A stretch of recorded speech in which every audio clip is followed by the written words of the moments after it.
আন্দোলনে ব্যর্থ ও নির্বাচন ঠেকাতে না পেরে বিএনপি আবারও দেশে আন্দোলনের নামে বিশৃঙ্খলা ও সন্ত্রাস সৃষ্টির পায়তারা করছে বলে অভিযোগ করেছেন আওয়ামী লীগের সাধারণ সম্পাদক ওবায়দুল কাদের।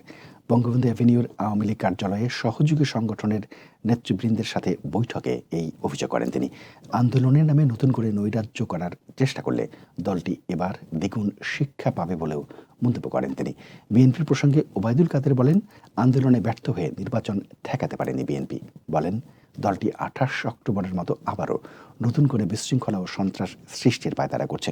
তবে তাদের সন্ত্রাসী কর্মকাণ্ড রুখে দিতে আওয়ামী লীগ প্রস্তুত রয়েছে বলে জানান ওবায়দুল কাদের।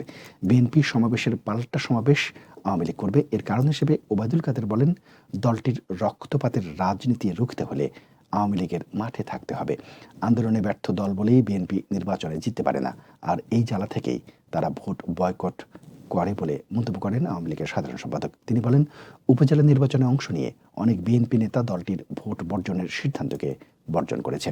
ভারতের দয়ায় সরকার টিকে আছে, বিএনপির এমন মন্তব্যের জবাবে কাদের বলেন, দেশের জনগণের ইচ্ছায় আওয়ামী লীগ নিজেদের শক্তি সামর্থ্যের উপর টিকে রয়েছে।